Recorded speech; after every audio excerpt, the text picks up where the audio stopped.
Los Angeles, 6:30 a.m., June 8, 2014.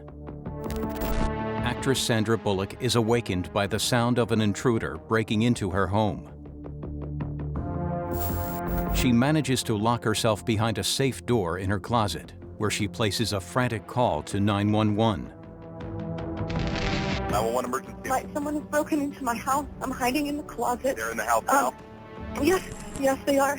I just saw them walk into the attic. I have Is it a man or a woman? I think it was a man. What's your name, ma'am, sir? Sandra Bullock. For 15 agonizing minutes, she holds on the line, waiting in terror for the police to arrive and apprehend the trespasser. Okay, there's an officer pulling up now. Not out there. They're entering, so they've got an open door, so they're coming in, okay?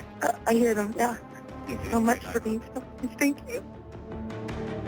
The intruder is Joshua James Corbett, an obsessed fan who has long suffered with mental health issues. As police officers remove him from the scene, he calls out, "Sandy, I'm sorry. Please don't press charges." I was in my office the morning that we heard that there had been a stalker at Sandra Bullock's house. I immediately went to her house. There were so many police officers there. Every law enforcement firm in town was there. Everyone covered it. Everyone covered it. It was a huge story. As one of the most bankable stars in Hollywood and the quintessential American sweetheart, Sandra Bullock has been captivating the hearts and minds of the public for the past 30 years. Sadly, the attention she has attracted has not always been positive, and this is not her first encounter with a determined stalker.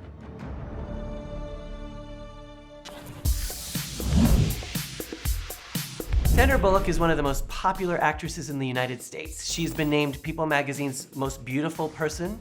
She twice was named the highest paid actress in Hollywood. She's known for romantic comedies, but also action thrillers. And she's regarded as a very popular, down-to-earth, very likable actress. She's an A-list movie star.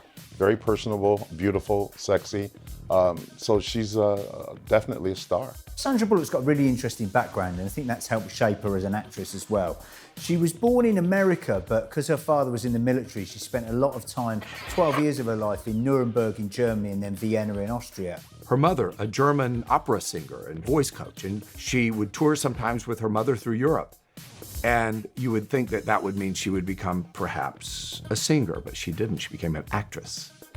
It wasn't until she was around 12 that she moved back to Virginia, and she started to get more involved into acting and getting small, commercial or television roles. And then she decided she wanted to pursue it full time, and so she moved to New York. She worked 2 or 3 different jobs, going for all sorts of auditions, the real typical Hollywood actress path, serving tables 1 minute and then hoping to be on the red carpet the next. She gained in popularity there. She had this look that everybody wanted to cast. It was very relatable, girl next door. But one movie was to move her to the top of the Hollywood A-list. Sandra Bullock got her big break in the movie Speed with Keanu Reeves, where they take over a hijacked bus and drive it around. Sounds like the silliest story ever, and it was a huge hit. She was adorable. Everybody loved her. That film made $350 million, and quickly she was massively in demand. Then she became sort of America's sweetheart. Obviously the Miss Congeniality films and lots of other things besides. She was nominated in all sorts of Sexiest Woman in the World polls in men's magazines. She was one of Empire magazine's most bankable stars on the planet. She had a star on the Hollywood Walk of Fame, and then went to this next chapter in her acting career where she started doing these really difficult, compelling roles. For instance, The Blind Side, and she won an Oscar for that film. She just is never afraid to take a risk. Gravity was such a risk. This is a movie that Angelina Jolie turned down. Sandra Bullock took it, and she was nominated for an Oscar again for Best Actress. We recently saw her in Bird Box, where she literally had to act with her eyes closed, and that was one of the record-breaking smashes for Netflix. This is a woman who's shown that she can play any sort of role on any sort of level, whether it's TV or film. She doesn't pin herself in one position. She's not always the romantic comedy. She's not always the leading lady. She can be somebody that people don't like as a character, but they always like Sandra. Somewhat unusually for the movie business, Sandra Bullock's on-screen presence and her real personality are one and the same. With Bullock, what you see is what you get. Sandra Bullock is the nicest person in Hollywood. She is darling. I've met Sandra multiple times on red carpets and in events, and she is always charming. She's lovely. When you see her multiple times for the same movie, she asks about you. If she knows you have kids, she asks about your kids. She just is always sweet and funny, and she's a really genuinely nice person. She's very down to earth. She's not, a Hollywood celebrity that puts on all these airs. Sandra Bullock was only the second actor to go and accept a Razzie Award, and the next night receiving an Oscar. That tells me everything about how smart she is. Sandra knows how to make people love her, and that's why she's America's sweetheart. She's the sort of person that you can see has got a really great sense of humour. She comes across really well in interviews. She gave $1 million of her own money to the Red Cross. She gave $1 million to a Haiti appeal after an earthquake there. She's constantly banging the drum about really worthwhile, decent causes. She seems like a really decent human being, a brilliant actress. Guys want her on their arm, and women would like to be her best mate. When I worked at People magazine, I remember one of our best sellers was Sandra Bullock and her baby Louie. She had just adopted this beautiful, beautiful baby. So she is still America's sweetheart. I think she will always be America's sweetheart. There's been no one like her, and I don't think there ever will be. A star of Sandra Bullock's magnitude is an inevitable target for gossips and tabloids. Over the years, she has dated a number of high-profile stars, such as Matthew McConaughey and Ryan Gosling. And in July 2005, she married motorcycle builder and TV personality Jesse James. Jesse James, very popular in America, motorcycle enthusiast, racer. He had motorcycle stores. It appeared to everyone it was a fairy tale romance. And I remember when she won the Oscar for The Blind Side that she thanked him, and it was very emotional because she was very emotional in her speech. But the relationship was to explode in dramatic style. Unfortunately, within a couple of days, this whole scandal broke about him, about how he had been involved with these other women. And one was with, this porn star, Michelle McGee, and, people were just shocked by it. And later their marriage they ended up getting divorced. Though Sandra Bullock has strived to keep her personal life private, her fans have often yearned for more. In most cases, this has manifested itself as innocent curiosity, but all too often, it has gone horribly wrong. I'd hate to call her a stalking magnet, but she has had, a few stalkers in her past. Sandra Bullock has had at least 3 stalkers, which raises the question, what is it about Sandra Bullock that is so appealing? I'm sure Sandra Bullock would like to know why her as well. Sandra Bullock is a person that everyone can relate to. We see her as our best friend, and that's her persona. She plays the girl next door. While she's beautiful, she's relatable. She's a very folksy, very personable type of an artist.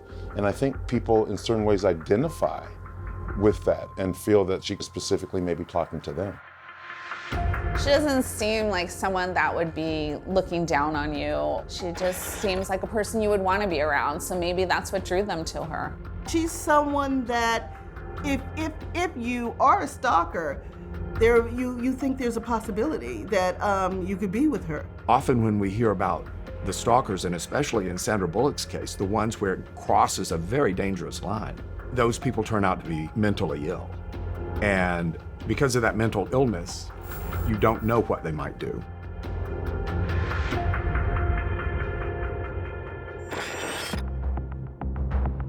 Unfortunately, for celebrities like Sandra Bullock, the darker side of fandom is always lurking beneath the surface, forever threatening to rise up and engulf their world. One of the great traumas in Sandra Bullock's life is that she's had these very persistent multiple stalkers. And I think perhaps sometimes that marketability as a celebrity, that bankability, and that incredible niceness, that decency, that physical attractiveness draws these people in like a moth to a flame. The most common type of stalking is actually those tour vans that go through the neighborhoods, the buses without the tops on them, and the guy with the headset on telling people, Sandra Bullock lives right there, or Tom Cruise lives over there, or whatever. That's a form of stalking, but it is an innocent, accepted form of it. People are interested in the famous people, and they want to have some association with them. Celebrities give the appearance of a perfect life. They are being showered with attention. In most cases, they're incredibly attractive. They're incredibly successful. They have fans screaming their names, and the perception is they are loved by everyone. And who doesn't want to be admired and accepted? In today's society, celebrities are forced to show more of themselves, to sell a product, to sell a movie, to sell a brand. And in doing so, it exposes way more information, way more detail to stalkers. These fan worshippers are remarkably determined and resourceful. Stalkers go to any length to try to get to the celebrity. They will find out exactly which movie premiere Sandra's going to go to and exactly which town she's going to be in working and where she has a vacation home, and they will show up there because they have no sense of reality. They have no fear of any. They're not afraid of the police. They're not afraid of Sandra saying no. They're just ready to be with her and love her. Psychiatry has got a label for it. They call it erotomania. It's the delusion of love. Usually somebody will be attracted to somebody in some way, and they will then establish in their own mind, oh, that person feels the same way about me. And then they will look for things to confirm that belief. So maybe they will watch a film with this particular actor or actress in it, and they will believe that that actor or actress is trying to communicate something to them through that film. And it is felt to be very, very real to that individual. The obsession is all-consuming. I think that's the fact that, there is something missing in their lives, and they just think that these celebrities are the solution. The tourist in the tour bus driving by a celebrity home, they know they're never going to go inside that home. They know the celebrity's not going to come out and invite them for tea or go for a beer with them. They know that. They're living in the world of reality. But it's those who think that Sandra Bullock is going to want to be with them, that they have a chance with her. Those are the dangerous ones. For Sandra Bullock, one such fanatical admirer who had been watching her for some time was about to make his intentions alarmingly clear.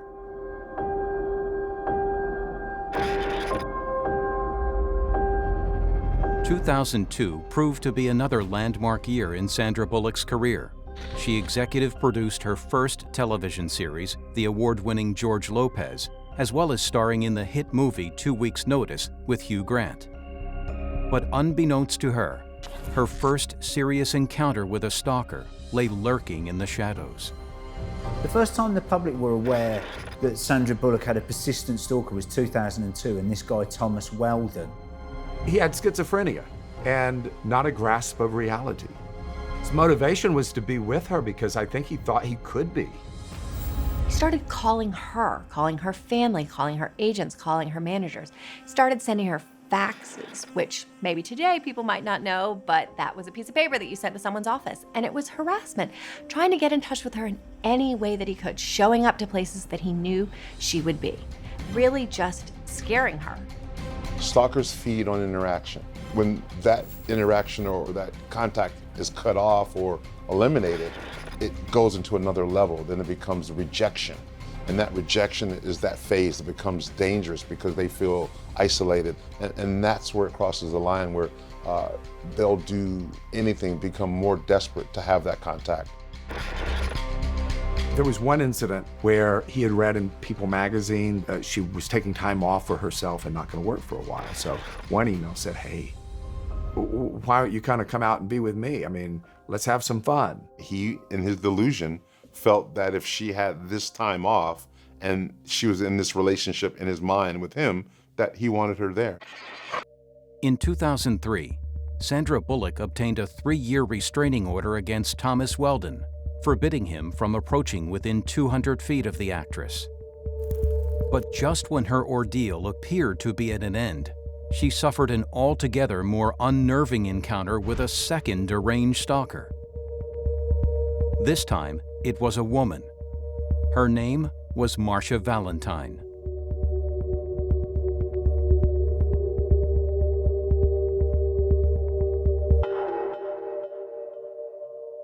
Marcia Valentine began stalking Sandra Bullock in 2007. Sandra was married to Jesse James. They lived in Long Beach, California. And Marcia would do these crazy things like show up at her house and take the palm fronds and arrange them in a weird shape on her lawn. And then she would also put animal hair all over her lawn. She was leaving these cult-like messages on Sandra's lawn. It's super creepy. It might have been some kind of voodoo thing, some kind of spiritual, psychic thing. She obviously thought that putting that on her lawn would have some kind of effect in connecting her with Sandra Bullock. Maybe it was quite innocent, except it turned violent pretty quick. Sandra Bullock and her husband at the time, Jesse James, arrived at home one day to see her lying on the ground of their home. Jesse James, he's not gonna sit by and watch somebody threaten his wife. When he saw her, he decided to confront her. Jesse's trying to take a picture of this. He's trying to look and get her license plate so they can report her to the police. She goes crazy and starts trying to drive over him, backing up her Mercedes, driving it forward. Not once, twice, but I think 3 times she drove at him in her Mercedes. I'm not sure she set out to ever do that, but she reacted that way and it went in that direction. She's chasing Jesse around in her car, trying to kill him. Fortunately, she misses him, and that results in, eventually, of course, he was able to get the police to arrest her. Valentine was arrested. She was able to pay the $25,000 bail. She was charged with aggravated assault, stalking, and she got 3 years probation. This obsession with Sandra Bullock had led this woman to try and supplant her husband in her life. This was the way that she was going to get Sandra Bullock to be with her. This was just another example of all these crazy people that are out there trying to get her. And very unsettling. Again, where are you safe? If you're not safe in your own home with your husband, where can you be safe? With Valentine locked away behind bars, it seemed that Sandra Bullock might finally be granted some respite from the continuous threat from stalkers that had plagued her life. But obsession never sleeps, and a grim specter from her past was soon to haunt her once again.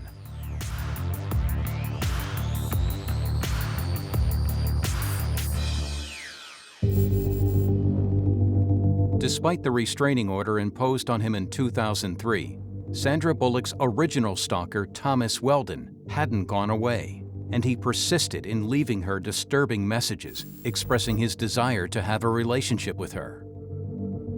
He was mentally ill, and a large part of that time he was in a Tennessee mental facility. He's actually checked himself into mental hospitals. So this guy, while he was schizophrenic, at least at times would be lucid enough to know that what he was doing wasn't quite right. She sued them to obtain further information as to when he would be released, to give her the ability to obviously protect herself more. In 2006, Sandra Bullock renewed the restraining order against him, but to little effect. Thomas James Weldon was diagnosed with schizophrenia.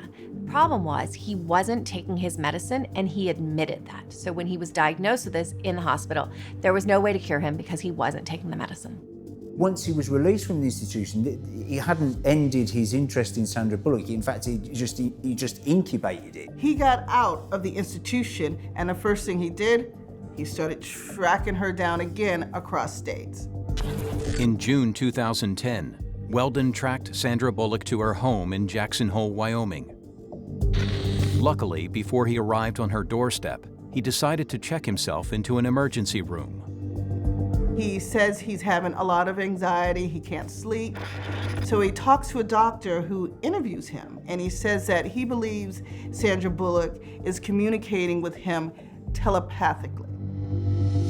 Despite 7 years of mental health care, his preoccupation with Sandra Bullock hadn't remotely subsided.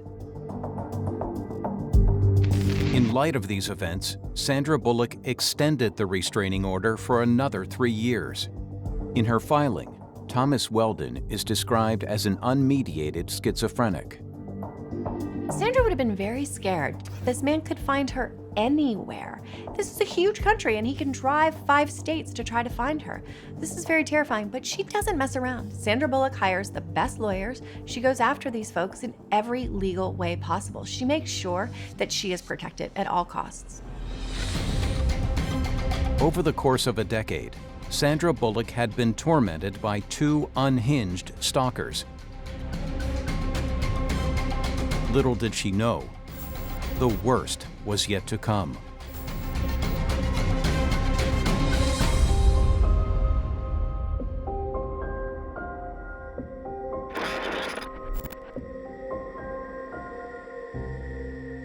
In 2014, she was in the throes of success.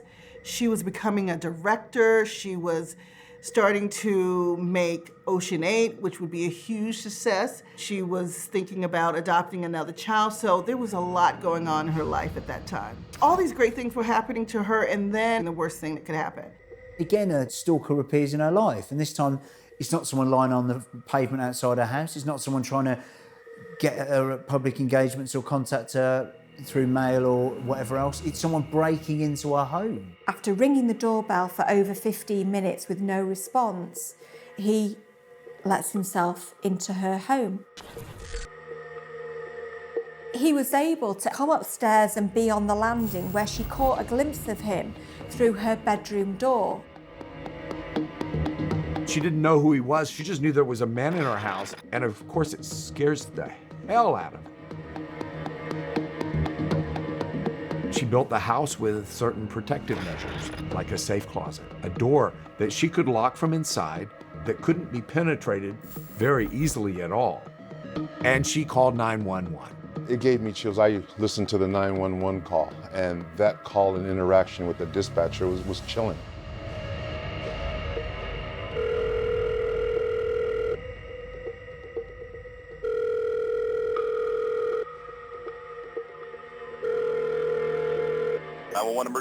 Someone has broken into my house. I'm hiding in the closet. They're in the house now? Yes, they are. I just saw them walk into the attic. I have Is it a man or a woman? I think it was a man. What's your name, ma'am? Sandra Bullock. You can feel the panic in her voice. She's breathing very, very heavily because she's absolutely terrified. The adrenaline must be running through her system. She's telling them, there's somebody in my house, please come, help me. She was begging for the police to come as soon as possible, obviously, because this man was in her house. This has to have been the most terrifying thing. And if he had come into the room, who knows what could have happened to her? That must be utterly terrifying, having to lock yourself away in your own home because somebody's in there. Does this person want to hurt you? Does this person want to hurt your kids? Is your husband going to come home and encounter this man? Absolutely terrifying. All right, Sandra, I'm going to stay on the phone with you till the officers get there, okay? Okay. I want you to let me know if you hear or see anything at all. I'm in my closet. I don't think I could see anything. I have a safe door in my bedroom, and I've locked it, and I'm locked in the closet right now. Okay, don't hang up. I'm going to be dispatching the police, okay? Don't hang up on me. She's in that wardrobe, that tiny space, locked on 911 phone call for 15 minutes until police get them. She must have been absolutely terrified that he would get to her. And of course, she knows nothing about this man. She doesn't know that somebody is there to assault her, kill her, burgle her. Sandra had a young son, Louis, at the time.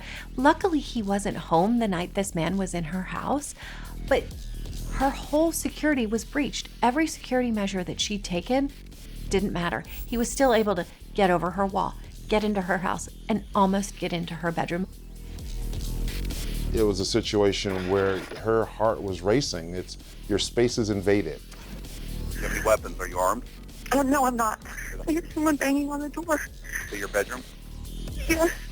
8029 suspect now attempting to gain entry to the bedroom. You could hear the terror in her voice. You could hear the trembling. That trauma, that hellishness, that invasion of space, that fear for your life. What is this person going to do? It's just an awful situation for her to be in. It was actually like a thriller, like a movie, but it was real life. Okay, there's an officer pulling up now. Knock out there. I got them knocking at my door. Are you knocking on the door? I hear them in. They're entering, so they've got an open door, so they're coming in, okay? I hear them, yeah. Thank you so much for being so nice. Thank you. They finally get in. They get inside her house. The man is yelling out for Sandra in the house, Sandy, Sandy, and they confront him on the stairs. 3-5 standby, team suspect in custody. Okay, they're taking him into custody now. Oh, they have them? They have him. You can hang up. Thank you, ma'am. Okay, thank you so much. Police arrested him in the house. As they were walking down the stairs, Corbett screams out, Sandy, Sandy, I'm sorry. Please don't press charges. So he believed that he had enough of a relationship with her to convince her not to press charges, when in fact they had no relationship. She had nothing to do with him in her life, and she actually was terrified of him. The episode doesn't end when he's arrested because the police then unpack what this man's intentions were. He's carrying this notebook that's got a letter in there. He's got photos of her that he clipped out of magazines. He had written down essentially a list of things that he wanted to do, and they included sexually assaulting her. He wanted to be her man. You know, he had fantasies about having sex with Sandra Bullock, about being her husband. They realized at that moment they had someone who was obsessed with Sandra Bullock. The intruder was 39-year-old Joshua James Corbett. Corbett's infatuation with Sandra Bullock was such that he had lurked outside her house for several days before forcing his way into her home. Joshua James Corbett was this middle-aged man. He had been married, he had a teenage son, and he was pretty well off. He had a pilot's license, he owned homes, he appeared to be well-traveled, and for whatever reason, at some point, he became obsessed with Sandra Bullock. Joshua Corbett struggled throughout his life with mental health problems that came and went. So at times he was very paranoid and felt that he was in danger. He was diagnosed with schizophrenia. He also was saying that he was withdrawing from opiates. So he had a massive drug addiction on top of the mental illness. He needed hospitalization. He needed to be institutionalized. His degree of mania and the freedom that he had was dangerous for society and himself. Corbett's feelings toward Sandra Bullock were delusional. He believed truly that Sandra Bullock was romantically connected to him, that they had had some sort of relationship, that he was her husband and father of her child.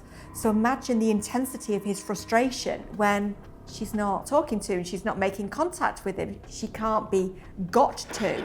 I think that he thought that if he put himself in front of Sandra Bullock, then she would suddenly remember the relationship that they have, and she would be overcome with the same kind of love and lust for him that he feels for her. Corbett had been captivated with Bullock for some time, and he had sent her numerous letters proclaiming his love for her. However, in the days before breaking and entering into her home, his relatively tame preoccupation had spilled over into psychosis. For a number of days, Corbett had been outside of Sandra Bullock's home, but unknown to her, and he had been writing copious letters to her. He sent her these really kind of creepy letters before. Sandy, you could have had me today.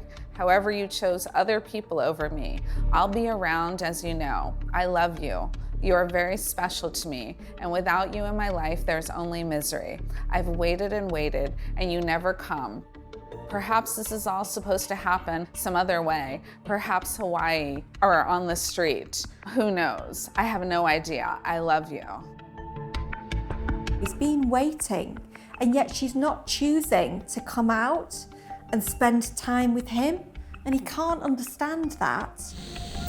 He's seen her go to various awards ceremonies, and he's waited for her to come home, hoping that she'll say, come in and hear about my night, and she's not done that. And it's painful to me, starting to feel rejected and angry.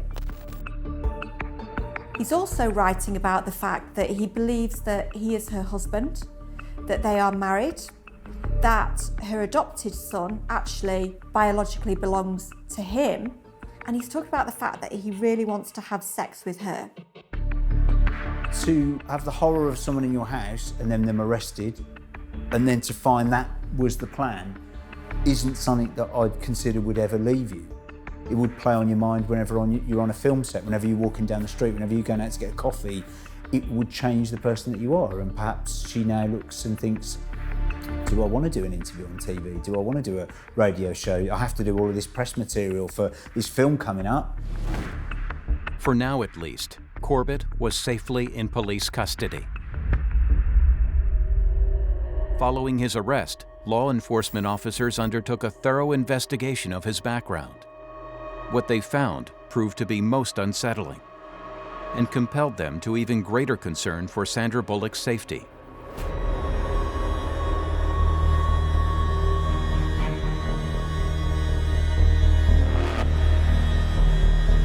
When he was arrested, he didn't actually have any weapons on him at the time, and the police took him back to the station and they realized, he had 3 or 4 legal gun permits. So they asked him, where are these guns? You've got to hand over these guns. And he was reluctant, and they pressured him and saying, if you don't hand us over all your guns right now, we're going to take a battering ram to your parents' home. Your parents' house is going to be destroyed. So I think he felt pressured into telling them where his guns were. They were kept in a safe at his house. When police arrived at his home, they realized this man might be a threat. They found guns everywhere. They found not just the 3 or so that were legally registered, but in total, I think there were around 27, a variety of all different kinds of automatic weapons. He had guns, he had machine guns, and explosive devices. These aren't things that you have by accident. He was a real risk to Sandra Bullock and probably to other members of the public. This was a guy that was capable of violence, had planned for violence, and had got into her house, and there could be nothing scarier than that. On February 14, 2017, Joshua Corbett stood trial in Los Angeles County for his invasion of Sandra Bullock's home. This is a man who had breached the wall that she had built around her life, metaphorically and physically. She had tried to protect herself, and he was able to get past it, and so she had to take legal action to make sure he stopped. I was in the courtroom for Joshua James Corbett's hearings. Sandra didn't come. She didn't have to come testify. If he had pled not guilty and decided he wanted to fight the charges, she would have had to come down to the courthouse and testify. But he was always interested in settling the case. He was very sorry about scaring her, and he felt bad about everything that had happened. Corbett in court faced many serious charges. He faced 26 separate stalking charges in relation to Sandra Bullock. He faced then 24 serious weapons charges.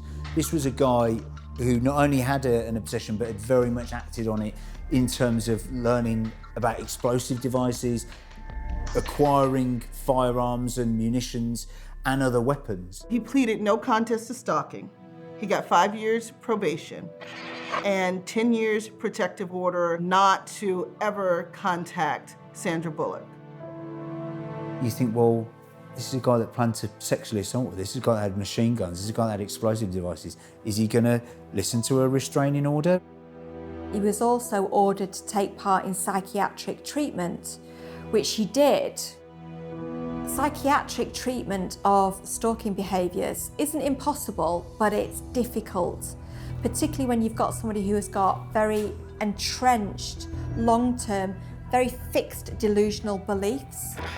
Beliefs that are actually hard to give up because you're giving up the belief that somebody loves you. So what do you have left? Joshua Corbett was by far the worst confrontation with a stalker that Sandra Bullock had endured to date.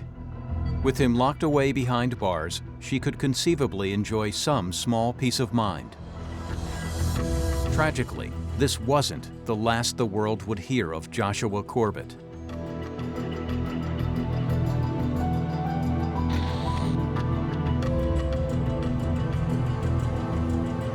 On May 2nd, 2018, just 4 years after he had been arrested at Sandra Bullock's home, Joshua Corbett returned to the limelight in a most frightening way. After around 2.5 years in jail, he was eventually released. He was let to go and he lived with his parents in their guest house. And I think Sandra she had like a 10-year restraining order against him. So he didn't contact her again after he got out. In cases where people have been identified as clearly dangerous stalkers, they have to be monitored. He needed medication and he needed supervision. There were terms of his probation where he had to, meet with a mental health expert, meet with his probation officer on a regular basis, and come to court every couple months for progress report hearings to make sure that he was doing well. But along the way, he missed a court hearing and he wasn't responding to his attorneys who were trying to reach him or his parents, and he just holed himself up in his guest house. So it came to the point where they actually had to call the police to come and get him and to bring him to court because the judge wanted to see him and make sure he was in the correct mental state. And he refused to come out. He barricaded himself in the house. He is not coming out. He's resisting and he's threatening the police. Now, you got to remember, they found a huge stash of guns in his home previously. So he's this threat. I think he just, maybe something flipped in him and he thought like, I'm not going back to jail. I don't want to go back to jail. There was a huge standoff and he actually threatened to shoot officers.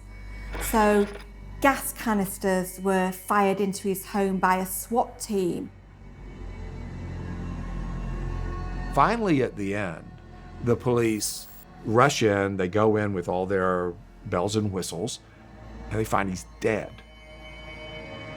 He didn't shoot himself. He cut himself, multiple incisions. He cut himself and bled to death in his mother's guest house while the police were waiting outside. Whether he meant to take his own life or it was an act of self-harm that wasn't meant to be fatal, we don't know. So it was a really tragic end to a very sad tale of somebody with very significant mental health problems who can't have been getting the help that they needed. Joshua Corbett died by his own hand, but what had truly ended his life was obsession and his unrequited love for a celebrity who was far beyond his reach. It definitely has to be a semblance of relief. A person who terrified you and violated your space and your safety has perished. Although any loss of life is regrettable, in this particular case, it probably gave a great sense of relief. Having been a victim of stalking myself, I know the fear that engenders and that creates. So I'm sure that she felt at least a chapter of her life that had been very traumatic was closing. Corbett's attorney said he was a good person, but he struggled with mental health demons and that he had stopped getting the help that he needed. His demons created violence and fear, and I think that is the story and the cautionary tale of Corbett and many of the stalkers who focus on celebrities, that they might be good people, but their mental health issues causes so much pain and fear. Weldon, Valentine, and Corbett all thought that they could be with Sandra Bullock because she's a famous movie star and she's in our homes and she's in the movies and everybody thinks that they could be friends with her or they could be lovers or they could be married. These people have no sense of reality and they take it to the extreme and they commit these awful crimes. I believe most stalkers could be stopped in their tracks. There's things that they do, things that other people can say, this isn't normal, that you're in your room and you've got pictures of her on your wall, or you're sending all of these things to, it's consuming all this time, that someone's got to understand, particularly in the case of Corbett, where he lived at his parents' home. Celebrities used to be inherently aloof and remote. You know, who would ever think of having the opportunity to interact with a celebrity in the 1950s or 60s? You know, you see them on the big silver screen, and that's kind of it.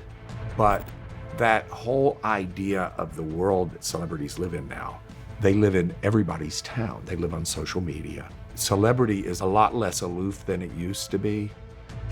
Hollywood stars feel like there's almost no way to protect themselves. All the money that you have, all of the precautions you take, and people can still get to you. It's terrifying.